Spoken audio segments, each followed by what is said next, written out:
2026 നിയമസഭാ തെരഞ്ഞെടുപ്പിന് മുന്നോടിയായി എറണാകുളത്തെ രാഷ്ട്രീയത്തിൽ വലിയ മാറ്റങ്ങൾക്ക് സൂചന നൽകുകയാണ്. ഒരിക്കൽ കോൺഗ്രസിന് തിരിച്ചടിയായിരുന്ന 2020 ഇപ്പോഴാകട്ടെ അവരുടെ വിജയത്തിന് വഴികാട്ടിയായി തീരുമോ എന്ന ചോദ്യമാണ് മുന്നോട്ട് വരുന്നത്. കോൺഗ്രസിന് ഏറെ നിർണായകമായ ജില്ലയാണ് എറണാകുളം. പ്രതിപക്ഷ നേതാവ് VD സതീശൻ, ഹൈബി ഈഡൻ MP, മാത്യു കുഴൽനാടൻ, അങ്കമാലിയിലെ റോജി M ജോൺ, ആലുവയിലെ അൻവർ സാദത്ത് തുടങ്ങി കരുത്തുറ്റ നേതാക്കളെ സംഭാവന ചെയ്ത ജില്ല. സംഘടനാശേഷിയും പാർട്ടി പ്രവർത്തകരുടെ ഉറച്ച അടിസ്ഥാനവും കൊണ്ടാണ് എറണാകുളം കോൺഗ്രസിന്റെ കോട്ടയായി തീർന്നത്. എന്നാൽ 2021 നിയമസഭാ തിരഞ്ഞെടുപ്പ് കോൺഗ്രസിന് വലിയ തിരിച്ചടിയായിരുന്നു. ജില്ലയിലെ 14 സീറ്റുകളിൽ 9 സീറ്റുകൾ മാത്രമാണ് UDFന് സ്വന്തമാക്കാനായത്. ശേഷിച്ച 5 മണ്ഡലങ്ങൾ LDFന്റെ കയ്യിലായി. പ്രത്യേകിച്ച് 2020യുടെ ശക്തമായ ഇടപെടലാണ് കോൺഗ്രസിന്റെ സാധ്യതകളെ തകർത്തത്. കുന്നത്തനാട്, കോതമംഗലം, കൊച്ചി, വൈപ്പിൻ, പെരുമ്പാവൂർ, മൂവാറ്റുപുഴ, തൃക്കാക്കര, എറണാകുളം ഈ 8 മണ്ഡലങ്ങളിലാണ് 2020 സ്ഥാനാർത്ഥികളെ ഇറക്കിയത്. 42,000-ലധികം വോട്ടുകൾ നേടിയ കുന്നത്തനാട് മണ്ഡലത്തിലെ 2020 സ്ഥാനാർത്ഥിയുടെ പ്രകടനം നിർണായകമായി. വെറും 2,715 വോട്ടുകൾക്കാണ് കോൺഗ്രസ് സ്ഥാനാർത്ഥി VP സജീന്ദ്രൻ ഇടതുപക്ഷ സ്ഥാനാർത്ഥി ശ്രീനിജിനോട് പരാജയപ്പെട്ടത്. കോതമംഗലത്തും സമാനമായ അവസ്ഥ. കേരള കോൺഗ്രസ് ജോസഫിന്റെ സ്ഥാനാർത്ഥി ഷിബു തെക്കുംപുറം 6,000 വോട്ടുകൾക്കാണ് തോറ്റത്.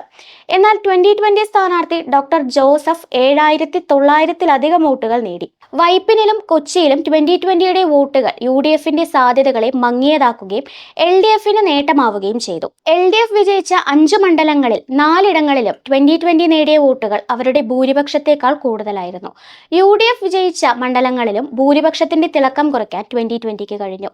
ഇത്തരം പശ്ചാത്തലത്തിലാണ് 2026 നിയമസഭാ തിരഞ്ഞെടുപ്പിന് മുന്നോടിയായി പ്രതിപക്ഷ നേതാവ് VD സതീശൻ 2020യുമായുള്ള സഖ്യത്തിനുള്ള സാധ്യത തുറന്നു പറഞ്ഞത്. രാഷ്ട്രീയ വൃത്തങ്ങളിൽ നിന്ന് വരുന്ന വിവരങ്ങൾ പ്രകാരം സാബു ജേക്കബും VD സതീശനും തമ്മിൽ ഇതിനകം അനൗപചാരിക ചർച്ചകൾ തുടങ്ങിയിട്ടുണ്ടെന്നും റിപ്പോർട്ടുകളുണ്ട്.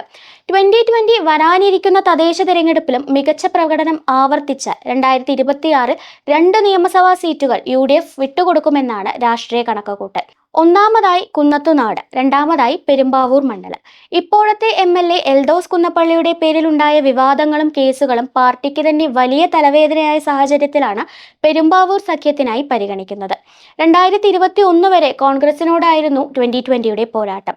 Kunnathunad MLA VP സജീന്ദ്രനും Chalakudy MP ആയ ബെന്നി ബെഹന്നാനും തൃക്കാക്കരയിലെ PT തോമസും എല്ലാം സാബു ജേക്കബിന്റെ വിമർശനത്തിന് ഇരയായിട്ടുണ്ട്. എന്നാൽ കഴിഞ്ഞ 5 വർഷത്തിനിടെ CPMും മുഖ്യമന്ത്രി പിണറായി വിജയനും വ്യവസായ മന്ത്രി P രാജീവും കുന്നത്തുനാട് MLA PV ശ്രീനിജും 2020ക്കെതിരെ തുറന്ന നിലപാടുകൾ സ്വീകരിച്ചു. ഇതാണ് ഇപ്പോൾ 2020 UDFനോട് അടുപ്പിക്കുന്നത്.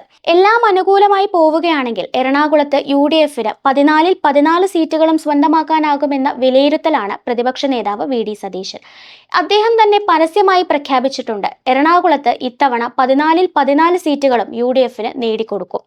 2021 കോൺഗ്രസിന് തിരിച്ചടിയായിരുന്ന 2020 2026 കോൺഗ്രസിന്റെ വിജയത്തിന് വഴികാട്ടിയായി തീരുമോ എന്നതാണ് ഇപ്പോൾ രാഷ്ട്രീയ കേരളം മുഴുവൻ ഉറ്റുനോക്കുന്നത്.